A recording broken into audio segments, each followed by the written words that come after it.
নমস্কাৰ বন্ধু বান্ধৱীসকল আপোনালোক সকলোকে মই সুৰজ ছাত্ৰীয়ে পুনৰবাৰ টিপছ অসম ইউটিউব চেনেলটোলৈ স্বাগতম জনাইছোঁ বন্ধু বান্ধৱীসকল যদি আপোনালোকে লোকেল কুকুৰা পালন কৰিম বুলি ভাবি আছে তেনেহলে এই ভিডিওটো আপোনালোকৰ বাবে অতি গুৰুত্বপূৰ্ণ হ'বলৈ গৈ আছে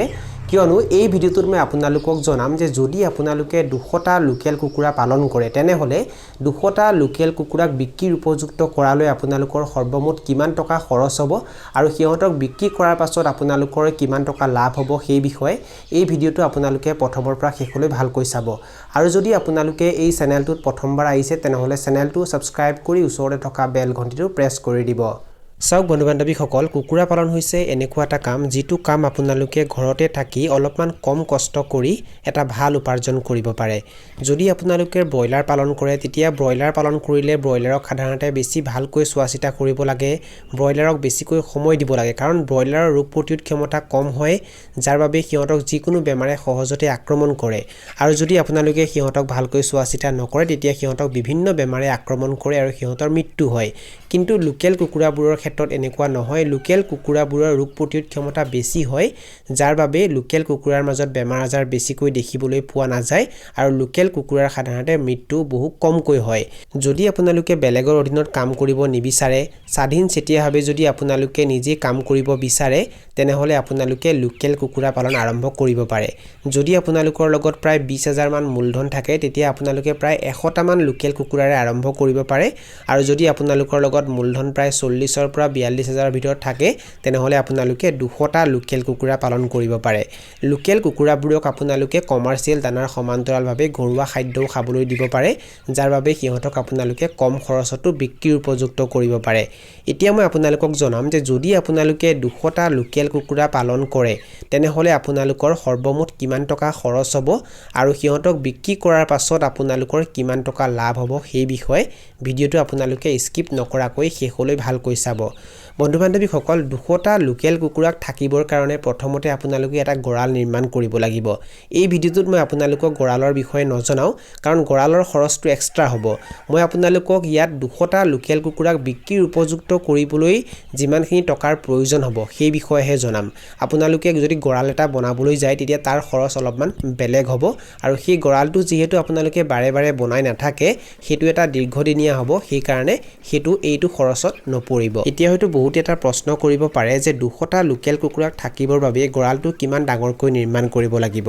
বন্ধু বান্ধৱীসকল আপোনালোকে এটা কথা মনত ৰাখিব এটা কুকুৰাক থাকিবৰ বাবে প্ৰায় 1ৰ পৰা 1.5 স্কয়াৰ ফিট ঠাইৰ প্ৰয়োজন হয় আৰু 200টা কুকুৰাৰ বাবে আপোনালোকে প্ৰায় 200ৰ পৰা 250 স্কয়াৰ ফিটৰ এটা গড়াল নিৰ্মাণ কৰিব লাগিব গড়ালটো অলপমান ডাঙৰ হ'লেও তাত কোনো অসুবিধা নহয় কিন্তু আপোনালোকে গড়ালটো সৰুকৈ নিৰ্মাণ নকৰিব যদি আপোনালোকে গড়ালটো সৰু কৰি দিয়ে তেতিয়া কিন্তু কুকুৰাৰ মাজত বিভিন্ন সমস্যাই দেখা দিব সেই কাৰণে আপোনালোকে অলপমান ডাঙৰকৈ নিৰ্মাণ কৰিব সৰুকৈ কিন্তু নিৰ্মাণ নকৰিব এতিয়া মই আপোনালোকক জনাম যে যদি আপোনালোকে 200টা লোকেল কুকুৰা পালন কৰিব বিচাৰে তেনেহলে আপোনালোকে কেনেকৈ আগবাঢ়িব লাগিব প্ৰথমতে আপোনালোকে লোকেল কুকুৰাৰ পোৱালি ক্ৰয় কৰিব লাগিব চাওক আপোনালোকে লোকেল কুকুৰাৰ পোৱালি বেলেগৰ পৰা ক্ৰয়ও কৰিব পাৰে নাইবা আপোনালোকৰ লগত যদি ইনকুবেটৰ মেচিন থাকে তেনেহলে ইনকুবেটৰ মেচিনৰ পৰা আপোনালোকে নিজে লোকেল কুকুৰাৰ পোৱালি উলিয়াব পাৰে আপোনালোকে লোকেল কুকুৰাৰ কণী গাঁৱে গাঁৱে গৈ সংগ্ৰহ কৰিব পাৰে আৰু তাৰ পৰা আপোনালোকে কণীখিনি আনি ইনকুবেটৰ মেচিনত ভৰাইও পোৱালি উলিয়াব পাৰে মই এতিয়া ধৰি লৈছো আপোনালোকৰ লগত কোনো ধৰণৰ ইনকুবেটৰ মেচিন নাই এনে অৱস্থাত আপোনালোকে কি কৰিব যদি আপোনালোকৰ লগত ইনকুবেটৰ মেচিন নাথাকে তেতিয়া আপোনালোকে নিজৰ বিশ্বাসযোগ্য হেচাৰীৰ পৰা লোকেল কুকুৰাৰ পোৱালি ক্ৰয় কৰিব পাৰে লোকেল কুকুৰাৰ এদিনীয়া এটা পোৱালিৰ মূল্য প্ৰায় 35 টকাৰ পৰা আৰম্ভ কৰি 40 টকা 42 টকা বা 45 টকা পৰ্যন্ত হয় আৰু যদি আমি লোকেল কুকুৰাৰ এদিনীয়া এটা পোৱালিৰ মূল্য 42 টকাকৈও হিচাপ কৰো তেনেহলে সেই হিচাপে 200টা লোকেল কুকুৰাৰ পোৱালি ক্ৰয় কৰিলে আপোনালোকৰ খৰচ কিমান হ'ব 8400 টকা মানে আপোনালোকক পোৱালি ক্ৰয় কৰিলে কিমান টকাৰ প্ৰয়োজন হ'ব 8400 টকা লোকেল কুকুৰাৰ পোৱালিবোৰ যেতিয়া আপোনালোকে ক্ৰয় কৰি আনিব তেতিয়া সেই পোৱালিবোৰক কেইদিনমানলৈকে আপোনালোকে ব্ৰুডিং কৰিব লাগিব চাওক লোকেল কুকুৰাই যেতিয়া নিজে উমনি বহি পোৱালি উলিয়াই তেতিয়া সেই পোৱালি কেইটাক মাকে নিজে দিয়ে আৰু তেনেকৈ তাই ডাঙৰ কৰে কিন্তু যেহেতু আপোনালোকে ইনকুবেটৰ মেচিনৰ পৰা ওলোৱা পোৱালি ক্ৰয় কৰিব সেই পোৱালি কেইটাক আপোনালোকে নিজে তাপ দিব লাগিব সিহঁতক তাপ দিবৰ বাবে আপোনালোকে ৰঙা লাইট ব্যৱহাৰ কৰিব পাৰে ইলেক্ট্ৰিক বুডাৰ ব্যৱহাৰ কৰিব পাৰে বা গেছ বুডাৰ ব্যৱহাৰ কৰিব পাৰে 200টা পোৱালি যদি আপোনালোকে পালন কৰে তেনেহলে আপোনালোকে গেছ বুডাৰ বা ইলেক্ট্ৰিক বুডাৰ ব্যৱহাৰ নকৰিলেও হ'ব আপোনালোকে ৰঙা লাইট লগালেও হ'ব 200টা পোৱালিৰ বাবে আপোনালোকে 200 পাৱাৰৰ ৰঙা ৰঙৰ বাল্ব যদি জ্বলাই দিয়ে তেনেহলে সেইখিনি যথেষ্ট হয় আপোনালোকে কিছুদিনলৈকে সিহঁতক তেনেকৈ ব্ৰুডিং কৰিব লাগিব আৰু ব্ৰুডিং অৱস্থাত আপোনালোকে লোকেল কুকুৰাৰ পোৱালিবোৰক প্ৰি-ষ্টাৰ্টাৰ দানা খাবলৈ দিব লাগিব এইখিনিতে সেইসকল লোকক মই এটা গুৰুত্বপূৰ্ণ কথা জনাই দিব বিচাৰিছো যদি আপোনালোকে কেতিয়াও কুকুৰা পালন কৰি পোৱা নাই যদি আপোনালোকে প্ৰথমবাৰ কুকুৰা পালন কৰিব বিচাৰিছে তেনেহলে কুকুৰাৰ পোৱালিবোৰক যেতিয়া ব্ৰুডিং কৰা হয় তেতিয়া মজিয়াত ধানৰ ভুচি পাৰি দিয়া হয় যাক ফলিয়া বুলিও কোৱা হয় হেতু কিছুদিনলৈকে পাৰি দিব লাগে আৰু তাৰ ওপৰত দুটা তৰপত বাতৰি কাকত পাৰি দিব লাগে আৰু কেইদিনমানৰ পাছত আপোনালোকে তাৰ পৰা বাতৰি কাকতবোৰ উঠাই দিব পাৰে যদি আপোনালোকে লোকেল কুকুৰাৰ পোৱালি ব্ৰুডিং কৰে তেনেহলে প্ৰায় 5ৰ পৰা 6 নম্বৰ দিনাখনলৈকে সেই পোৱালিবোৰক আপোনালোকে বাতৰি কাকতৰ ওপৰতে ৰাখিব আৰু তাতে আপোনালোকে দানা ছটিয়াই দিব আৰু তাৰ পাছত আপোনালোকে ইচ্ছা কৰিলে বাতৰি কাকত উঠাইও দিব পাৰে ফলিয়াৰ ওপৰতে সিহঁতক ৰাখিব পাৰে বন্ধু-বান্ধৱীসকল আপোনালোকে 200টা পোৱালিৰ বাবে 50 কেজি ওজনৰ এবস্তা প্ৰি-ষ্টাৰ্টাৰ দানাও ক্ৰয় কৰিব পাৰে নাইবা 15 কেজি প্ৰি-ষ্টাৰ্টাৰ দানাও ক্ৰয় কৰিব পাৰে প্ৰি-ষ্টাৰ্টাৰ দানাৰ দামটো অলপমান বেছি হয় প্ৰায় 3000 টকা মান হয় 50 কেজি ওজনৰ এবস্তা প্ৰি-ষ্টাৰ্টাৰ দানা যদি আপোনালোকে ক্ৰয় কৰে তেনেহলে প্ৰায় 2800 টকাৰ পৰা 3000 টকা পৰ্যন্ত হয় মই আপোনালোকক এটোৱে পৰামৰ্শ দিম আপোনালোকে লোকেল কুকুৰাৰ পোৱালিবোৰক বেছিকৈ প্ৰি-ষ্টাৰ্টাৰ দানা খাবলৈ নিদিব আপোনালোকে খৰচটো কমাবলৈ চেষ্টা কৰিব তাৰ বাবে আপোনালোকে প্ৰায় 15 কেজি মানহে প্ৰি-ষ্টাৰ্টাৰ দানা লোকেল কুকুৰাৰ পোৱালিবোৰক খাবলৈ দিব আৰু 15 কেজি দানা শেষ হোৱাৰ পাছত আপোনালোকে লোকেল কুকুৰাৰ পোৱালিবোৰক লোকেল কুকুৰাৰ কাৰণে যেটো ষ্টাৰ্টাৰ দানা আহে হেতু খাবলৈ দিব তাৰ মূল্য অলপমান কম হয় লোকেল কুকুৰাৰ কাৰণে যেটো ষ্টাৰ্টাৰ দানা আহে তাৰ 50 কেজি ওজনৰ এবস্তা দানাৰ দাম প্ৰায় 1850 টকাৰ পৰা আৰম্ভ কৰি 1900 টকা বা 2000 টকা পৰ্যন্ত হয় লোকেল কুকুৰাবোৰৰ ওজন যেতিয়া আধা কেজি বা তাতকৈ অলপমান বেছি হয় তেতিয়াৰ পৰা আপোনালোকে লোকেল কুকুৰাবোৰক কমাৰ্চিয়েল দানাৰ সমান্তৰালভাৱে ঘৰুৱা খাদ্যও খাবলৈ দিব পাৰে লগতে ঘৰৰ ধান চাউলো খাবলৈ দিব পাৰে যদি আপোনালোকে এনেকৈ পোহপাল দিয়ে তেতিয়া আপোনালোকৰ খৰচটো অলপমান কমি যাব এই ভিডিঅ'টোত মই আপোনালোকক ঘৰুৱা খাদ্য খুৱাই পোহপাল দিলে কেনেকৈ পোহপাল দিব লাগে সেই বিষয়ে নজনাও এই ভিডিঅ'টোত মই আপোনালোকক জনাম 200টা লোকেল কুকুৰাক প্ৰথম দিনাখনৰ পৰা বিক্ৰীৰ উপযুক্ত কৰালৈ কেৱল কমাৰ্চিয়েল দানা খুৱাই পোহপাল দিলে কেই কেজি দানাৰ প্ৰয়োজন হ'ব আৰু কিমান টকা খৰচ হ'ব সেই বিষয়ে 200টা লোকেল কুকুৰাক বিক্ৰীৰ উপযুক্ত কৰালৈ মানে প্ৰায় 3.5 মাহ পৰ্যন্ত 200টা লোকেল কুকুৰাক পোহপাল দিয়ালৈ প্ৰায় 50 কেজি ওজনৰ 15 বেগ দানাৰ প্ৰয়োজন হ'ব যদি আপোনালোকে 50 কেজি ওজনৰ 15 বস্তা দানা খুৱাই পোহপাল দিয়ে তেনেহলে 3.5 মাহত আপোনালোকে সিহঁতক বিক্ৰীৰ উপযুক্ত কৰি দিব পাৰিব আৰু লোকেল কুকুৰাৰ কাৰণে যেটো ষ্টাৰ্টাৰ দানা আহে তাৰ মূল্য 50 কেজি ওজনৰ এবস্তাত প্ৰায় 1850 টকাৰ পৰা আৰম্ভ কৰি 1900 টকা বা 2000 টকা পৰ্যন্ত হয় আৰু যদি আমি এবস্তা দানাৰ দাম 2000 টকা কৈও হিচাপ কৰো তেনেহলে সেই হিচাপে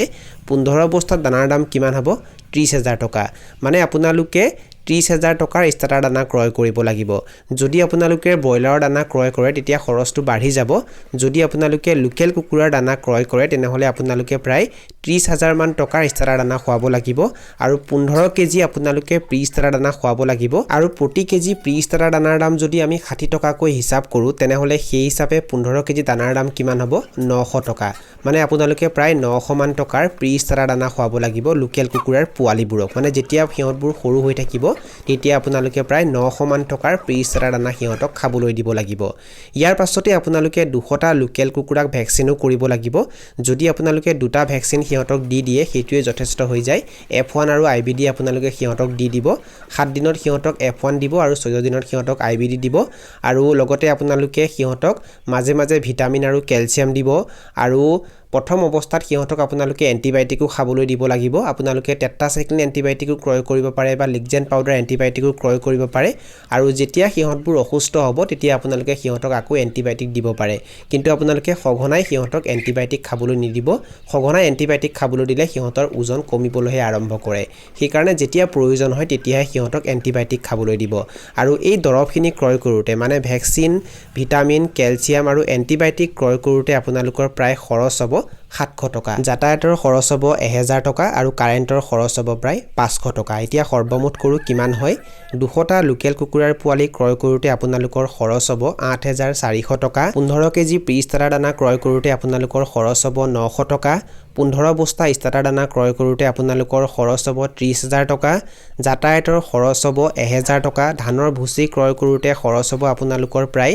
400 টকা বাতৰি কাকত ক্ৰয় কৰোতে আপোনালোকৰ খৰচ হ'ব প্ৰায় 100 টকা আৰু দৰব ক্ৰয় কৰোতে খৰচ হ'ব প্ৰায় 700 টকা সৰ্বমুঠ কিমান হয় 42000 টকা ইয়াত যে খৰচ 42000 টকা দেখুৱাইছে এটো অলপমান কম বা অলপমান বেছি হ'ব পাৰে হেতু পোৱালিৰ মূল্য আৰু দানাৰ মূল্যৰ ওপৰত নিৰ্ভৰ কৰিব এতিয়া মই আপোনালোকক জনাম যে ইমানখিনি টকা খৰচ কৰি যেতিয়া আপোনালোকে লোকেল কুকুৰাবোৰক বিক্ৰীৰ উপযুক্ত কৰি দিব তেতিয়া আপোনালোকে সিহঁতক কিমান দামত বিক্ৰী কৰিব পাৰিব আৰু সিহঁতক বিক্ৰী কৰাৰ পাছত আপোনালোকৰ কিমান টকা লাভ হ'ব সেই বিষয়ে আপোনালোকে যে 200টা লোকেল কুকুৰা পালন কৰিব সিহঁতক বিক্ৰীৰ উপযুক্ত কৰালৈ কিছু কুকুৰাৰ মৃত্যু হ'ব আৰু যদি মৃত্যুৰ নামত আমি 10টা কুকুৰা বিয়োগ কৰি দিওঁ তেতিয়া কিমানটা থাকিব 190টা কুকুৰা আৰু 3.5 মাহ পৰ্যন্ত যদি আপোনালোকে লোকেল কুকুৰাবোৰক ভালকৈ পোহপাল দিয়ে তেনেহলে লোকেল কুকুৰাবোৰৰ গড় ওজন প্ৰায় 900 গ্ৰাম হৈ যাব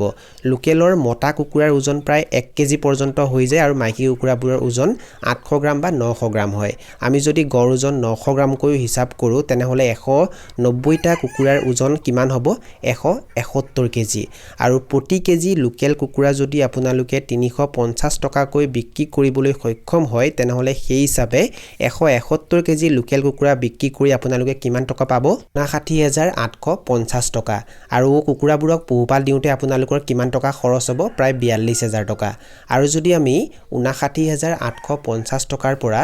42000 বিয়োগ কৰি দিওঁ তেতিয়া কিমান থাকিব 17850 টকা মানে 200টা লোকেল কুকুৰাক যদি আপোনালোকে 3.5 মাহ পৰ্যন্ত পোহপাল দিয়ে তেতিয়া আপোনালোকৰ কিমান টকা লাভ হ'ব পাৰে প্ৰায় 17850 টকা যদি আপোনালোকে প্ৰতি কেজি লোকেল কুকুৰা 400 টকাকৈ বিক্ৰী কৰিবলৈ সক্ষম হয় বা 380 টকাকৈ বিক্ৰী কৰিবলৈ সক্ষম হয় তেতিয়া আপোনালোকৰ লাভৰ অংশটো বাঢ়ি যাব যদি আপোনালোকে প্ৰতি মাহে 200টা লোকেল কুকুৰা পালন কৰি 17 পৰা 18000 টকা উপাৰ্জন কৰিব বিচাৰে তেনেহলে আপোনালোকে প্ৰতি মাহে 200টা লোকেল কুকুৰাৰ পোৱালি ফাৰ্মত ভৰাব লাগিব যদি আপোনালোকে এনেকৈ কুকুৰা পালন কৰে তেতিয়া আপোনালোকে প্ৰতি মাহে কুকুৰাবোৰক বিক্ৰী কৰিব পাৰিব আৰু প্ৰতি মাহে আপোনালোকে প্ৰায় 17000 পৰা 18000 টকাৰ ভিতৰত উপাৰ্জন কৰিব পাৰিব বন্ধু বান্ধৱীসকল মই যেহেতু আপোনালোকক প্ৰথমতে জনাইছো যে লোকেল কুকুৰা পালন কৰিলে লোকেল কুকুৰাবোৰক বহুত বেছি সময় দিব নালাগে মানে লোকেল কুকুৰাবোৰৰ লগত আপোনালোকে বেছিকৈ লাগি থাকিবলগীয়া নহয় সেই কাৰণে আপোনালোকে 200টা লোকেল কুকুৰা পালন কৰিলে ইয়াৰ সমান্তৰালভাৱে আৰু বেলেগ বেলেগ কামো কৰি থাকিব পাৰিব নিজৰ উপাৰ্জনো বৃদ্ধি কৰিব পাৰিব যদি আপোনালোকে 200টা লোকেল কুকুৰা পালন কৰে তেনেহলে 200টা লোকেল কুকুৰাক আপোনালোকে এদিনত 1 ঘণ্টা সময় দি বাকিখিনি সময় বেলেগ কাম কৰিব পাৰে যদি আপোনালোকে পঢ়া শুনাৰ সমান্তৰালভাৱে বা চাকৰি কৰি থকাৰ সমান্তৰালভাৱে এক্সট্ৰা উপাৰ্জন কৰিব বিচাৰে তেনেহলে আপোনালোকে ঘৰতে 100টা বা 200টা কুকুৰা পালন কৰি উপাৰ্জন কৰিব পাৰে বন্ধু বান্ধৱীসকল এইখিনি আছিল কিছু তথ্য মই আপোনালোকক জনালো আৰু যদি আপোনালোকে ভিডিওটো চাই ভাল পালে আৰু ভিডিওটোৰ জৰিয়তে কিবা এটা শিকিব পাৰিছো বুলি ভাবে তেনেহলে অনুগ্ৰহ কৰি ভিডিওটো লাইক কৰি দিব আৰু যিমান পাৰে ভিডিওটো নিজৰ বন্ধুবৰ্গৰ মাজত আৰু পৰিয়ালবৰ্গৰ মাজত শ্বেয়াৰ কৰি দিব এই ভিডিওটো এইখিনিতে সামৰণি মাৰিছো ধন্যবাদ